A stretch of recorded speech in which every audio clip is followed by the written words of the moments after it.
I am a Martian, and I am totally stranded on this planet. They promised me flying saucers and advanced tech was this lousy lined notebook paper. You really think you have free will? We are already inside your minds. We control your every thought. You are just puppets on our string, and you don't even know. Billy Corgan, Kyle Odum, and the shapeshifter encounter problem. Billy Corgan. The Stern interviews. Corgan's shapeshifter claims came in two separate appearances on Howard Stern's show, 2017 and 2018, which is significant. He didn't just say it once in a weird moment and walk it back. He doubled down with more detail. First appearance, October 2017. Stern made a joke about reptilians and Corgan went suddenly serious. Responding to a Howard Stern joke about reptilians, Corgan became serious and said, "Not to add to the conspiracy, but I've had paranormal experiences in my life that sort of lend itself into that category." The People's Voice. ThePeoplesVoice.tv. He described being with someone deliberately unnamed and witnessing a physical transformation he could not explain. When he asked the shape-shifting humanoid reptilian what had happened, the entity acknowledged what had happened. Howard asked, "What did they say they were? From another planet?" Corgan responded, "They wouldn't explain. It's a really messed up story. I'm being vague on purpose. It's up there with one of the most intense things I've ever been through." The People's Voice. ThePeoplesVoice.tv. He gave the theological framework he'd arrived at afterward. Demons exist. They are real. They are reptilian. That's why the Bible says Eve was seduced by a snake. Substitute reptile for snake. The People's Voice. ThePeoplesVoice.tv. He explained the vagueness explicitly, not embarrassment, but calculated self-protection. Corgan claimed he hesitated to go into detail during the interview due to fear for his career and the safety of his family. Mystery Lawyers. MysteryLaws.com. He also described the physical aftermath. The encounter left somatic traces that lasted days. This chilling statement left Corgan shaken, feeling pain radiating through his body for days afterward. He stated, "Everything in me shook. My bones, muscles and organs, including my brain, were literally sore for days." Mystery Laws. MysteryLaws.com. Second appearance, June 2018. Doubling down. When asked by the host about the otherworldly experience again, Corgan said, "I know it happened. In fact, it happened twice. I will say, since we're on radio, that the story is even more fantastical than you think," Corgan continued before indicating that the story might be a better one to tell off the air. Exclaim.c. A shapeshifter _claims _it _happened _twice. The additional detail that came out in the second interview is the most striking element. When pressed by Stern for more detail, Corgan said, "The person was naked." "A man?" Stern asked. "A person was naked," Corgan responded. Stern then asked, "Are you saying it was a lover who shapeshifted?" To which Corgan replied, "I can no longer discuss this." Exclaim.c. A shapeshifter _claims _it _happened _twice. The intimate context, a naked person, a private setting, a relationship of some kind changes the character of the claim entirely. This wasn't a boardroom encounter with an industry executive. This was something that happened in close physical proximity, possibly sexual in nature, with someone Corgan had reason to trust or desire. The transformation happened not in a professional setting, but in a moment of maximum vulnerability and lowered psychological defenses. This is consistent with what the broader research corpus describes about when the dimensional phase lock is most likely to slip moments of extreme emotion, intimacy, altered consciousness, or intense energy exchange.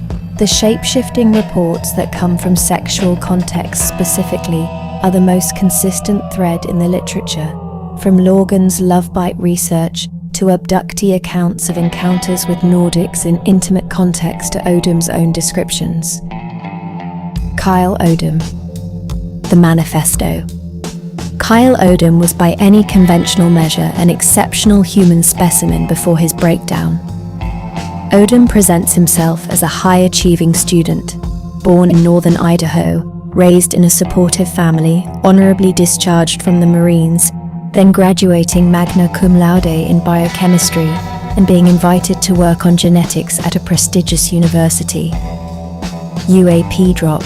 UAPdrop.com. This background matters enormously. Paranoid schizophrenia typically emerges in the late teens or early 20s and usually degrades academic function.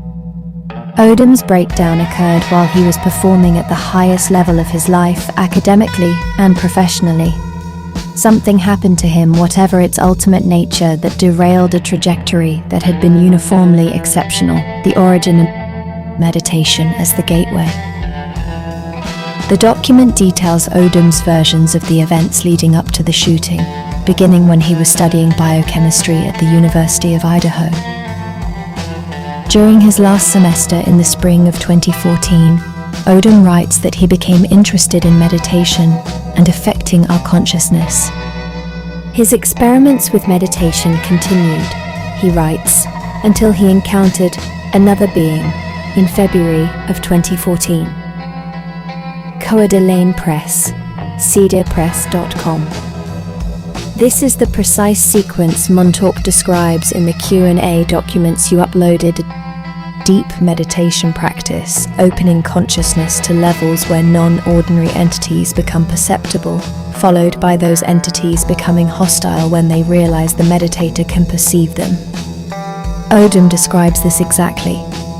He describes slipping into what he perceived as out-of-body states or non-physical environments and encountering entities that noticed his presence and reacted negatively. Odum portrays these beings as amphibious or reptilian humanoids connected to Mars, hostile to his intrusion into their realm and capable, in his account, of later intruding into his everyday life. UAPdrop.com. The entities noticed him noticing them. That's the trigger. In Montauk's framework, this is described as becoming known to negative forces as someone interesting to target. Once that happens, the targeting doesn't stop. The manifesto's core claims, "My life was ruined by an intelligent species of amphibian humanoid from Mars. I wish I was joking." He says the amphibian humanoids were here long before we ever existed, and their technology is way more advanced than ours. Creme.com. On their control of humanity, the Martian overlords have a massive breeding stock of humans, which they breed and control from birth. They use these humans to live vicarious lives among us. They appear to be completely normal because they're good at imitating human behavior. NBC News, NBCnews.com. On their sexual predation specifically. They also started playing with me sexually. Both the males and the females would play out their sexual fantasies in my mind. This came with random and uncontrollable erections as well as extreme anal stimulation. Internet Archive, archive.org. On their broader agenda and historical presence, they constantly stir up controversy to keep us divided. Some of the top officials in our government/military are their pawns. The Martians rape them, sexually, and force them to do whatever else they want. Ask President Obama if you don't believe me. To Martians, humans are nothing more than a plaything. Internet Archive, archive.org. On why they target humanity with sexual domination specifically. It's because we rejected them, many times. In ancient Mesopotamia, they tried to live among us. It never worked out no matter how many times they tried. This caused them to develop extreme animosity towards us. Internet Archive, archive.org. On the Mesopotamian archaeological record, around 3800 BC, there was an ancient Mesopotamian city called Ur.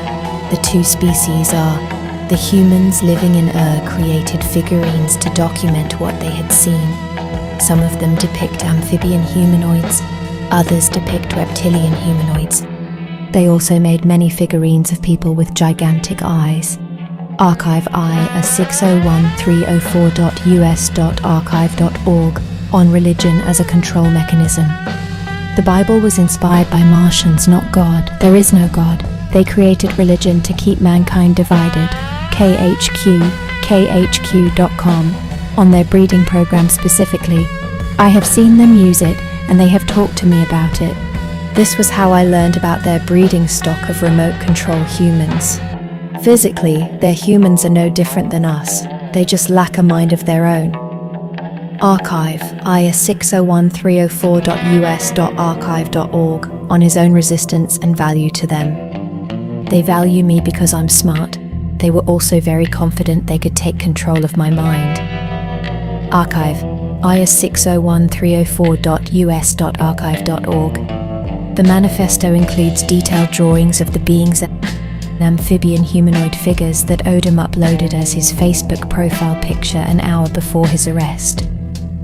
The Martians are depicted as amphibian humanoids. In one section titled Martian Brain and Behavior, he writes, "I've observed their behavior for almost a year now. Consequently, I've been able to make several deductions about them. The first deduction is based on their primary characteristic, which include 1. They are hypersexual. 2. They are hyperaggressive. 3. They are fearful and paranoid." KHQ.com. The integration, what both cases illuminate together. The encounter type. Problem: Corgan and Odum are describing encounters with the same category of entity through completely different experiential lenses, from completely different life contexts, arriving at structurally identical conclusions. Corgan, wealthy rock musician, stable adult, functioning at the top of his industry, encountered it in a private, intimate setting and chose deliberate obscurity to protect himself. He describes it in theological terms, demons, reptilian, and situates it in a music industry executive context, implying the entities operate at institutional levels of power. Odum, biochemistry graduate, former Marine, high achiever with no prior relevant beliefs, encountered it through deep meditation practice, was then followed and sexually harassed by the entities for over a year, and eventually broke under the sustained assault. He describes it in quasi-scientific terms: amphibian humanoids from Mars, breeding programs, neurological manipulation, and situates it at every level of society simultaneously. The mainstream interpretation of the difference is simple. Corgan had a weird experience he can't explain, possibly hallucinatory. Odum had a psychotic break. Case closed. But the content of what they describe is structurally identical to what appears across the entire corpus. Montauk's personal accounts, DAD's operational framework, the abduction research literature, the SRA testimony, the Mesopotamian figurines Odum independently cites, the Gnostic Archon descriptions, Credo Mutwa's Chitauri accounts. They're not drawing from this literature. Corgan's response to Stern was spontaneous, embarrassed, clearly unwanted. Odum's manifesto is the work of someone reasoning from direct experience toward a framework, not fitting experience into a pre-existing framework he'd absorbed from reading. The Meditation Gateway, Odum's most important contribution. The mechanism Odum describes deep meditation as the trigger for first contact. Contact leading to targeting. Targeting escalating into sustained harassment and control attempts appears with remarkable consistency across the research corpus. Montauk describes exactly this in the Q&A. "I had my share of abductions and ghost/demon encounters as a German kid. I've had to deal with alien abductions as a kid and negative programming ever since then, plus psychic attacks on my health which almost killed me in 2010. They've continued attacking and programming, including abduction and post-hypnotic programming to induce central sleep apnea and migraines. The pattern? Consciousness expansion opens perceptual access to a non-ordinary layer of reality entities already operating at that layer. Notice the newly permeable human. The entities either attempt to recruit/control if the human has the qualities they want, or attempt to destabilize if the human has qualities that threaten them. Sustained campaign follows. Odum's biochemistry background is significant here. He was working on genetics at Baylor. If the NHI breeding program described across the corpus is real, if there are entities managing human genetics across generations, then a brilliant biochemist who has just opened his consciousness wide enough to perceive the non-ordinary layer would be simultaneously valuable as a potential asset and threatening as someone who might understand what they're doing at a scientific level. The targeting makes operational sense within this framework in a way it doesn't if Odum simply went insane. The sexual harassment dimension. The Corgan connection. Odum's description of sustained sexual manipulation, intrusive sexual imagery, involuntary physical responses, what he describes as the entities performing sexual acts on his consciousness maps directly onto what Eve Corgan documented in the Love Bite and subsequent work. Corgan's research established a specific category of NHY interactions she termed alien love biting, the orchestration by negative NHY of intense, often disruptive romantic or sexual connections between humans, or the direct manipulation of human subjects' sexuality by entities operating at an etheric level. The function is energy harvesting, sexual energy being among the most potent frequencies these entities can extract, combined with psychological destabilization that makes the target more vulnerable to further control. What Corgan documented in Abductees, Odum experienced without the abduction framework. He didn't know what was happening had a name and a documented pattern. He arrived at his descriptions independently through direct experience, which is precisely why the structural overlap with the research literature is significant rather than dismissible. Dad states this plainly. One of these hidden elements is the harvesting of life force energy from abductees by traumatizing them with fear, terror, pain, sexual violation, humiliation, or despair. Negative emotions trigger a thick emission of subtle energy from the abductee that is then collected. Abductee reports of being raped by reptilian entities are not uncommon, which would be a more direct method of harvesting energy and psychologically fracturing the abductee. Odum experienced exactly this without any prior knowledge of the research framework. He was being harvested. His suicide attempts, stopped both times by the entities, are consistent with what the literature describes. Targets are kept alive because a dead person cannot produce harvestable energy. The entities kept him breathing because he was a resource they weren't finished using. The institutional embedding Corgan's most important contribution. What Corgan adds that Odum couldn't is the institutional dimension. Odum encountered the entities through a personal consciousness doorway. Corgan encountered one that was already embedded in the music industry power structure, a record executive, someone operating at institutional level whose transformation he witnessed not once but twice. This is the core claim of the bloodline/embedding framework, that these entities don't only interact with humans through consciousness expansion events or abductions. They operate within human institutions through hybrid or controlled human vessels who carry out their agenda from positions of institutional power. The music industry, like the political class Odum names in his notable Martians list, is one of the institutional channels through which the agenda operates. Corgan's statement after the show, described as him telling production staff that the record industry Illuminati is controlled by non-human reptilians, connects his personal encounter to the structural claim. He wasn't just saying he saw something weird once. He was saying the industry he'd spent his life inside was being managed by something that wasn't human.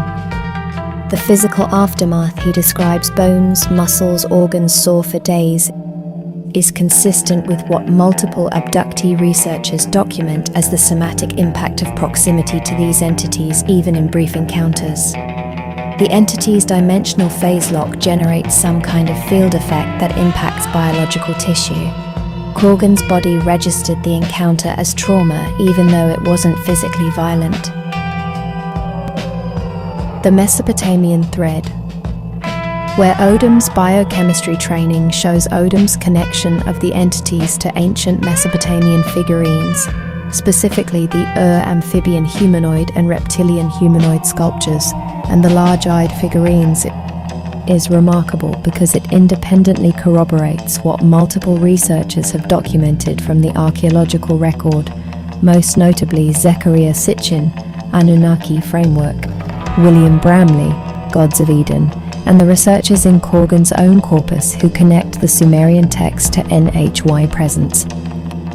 Odum wasn't drawing on these sources, his manifesto reads, as the work of someone reasoning from personal experience and biochemistry training toward historical explanation, not someone who read Sitchin and reverse-engineered an experience to fit the framework. He independently arrived at the same conclusion the Sumerian textual scholars arrived at from the other direction. The beings described in Mesopotamian records and depicted in Mesopotamian art are the same beings still operating in the present.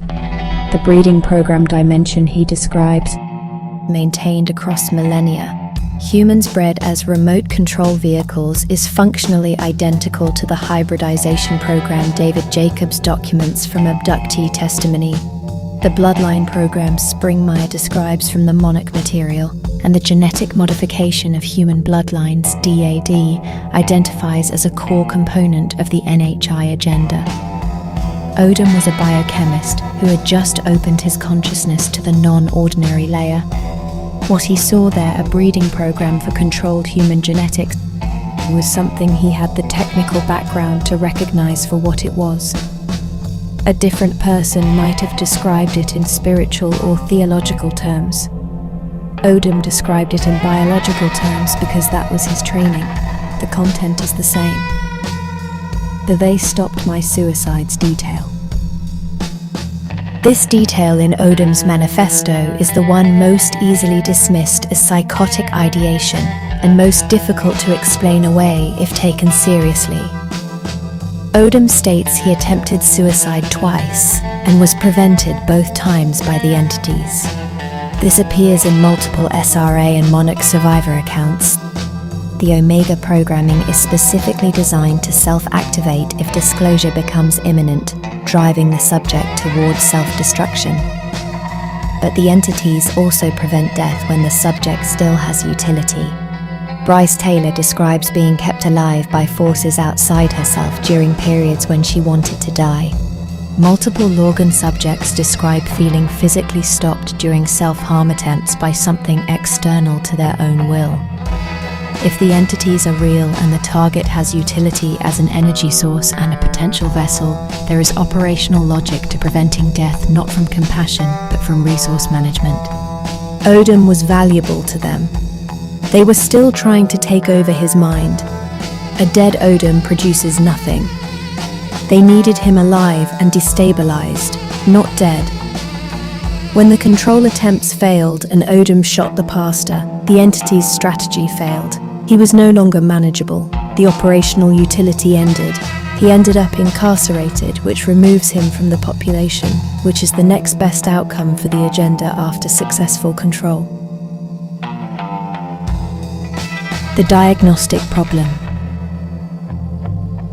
The Odum case crystallizes the central epistemological problem of this entire research domain.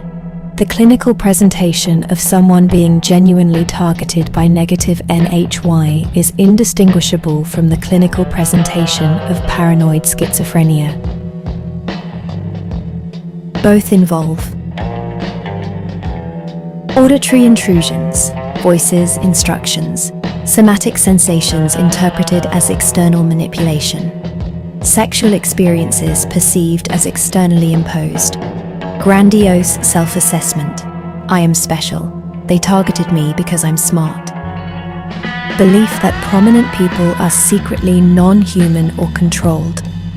Attempts to alert authorities who dismiss the claim's social and professional disintegration despite prior high functioning. The psychiatric model treats all of this as endogenous brain dysfunction. The NHY framework treats it as accurate perception of an external reality that the cultural consensus has no framework for. What makes Odum's case genuinely difficult to close is the biochemistry background.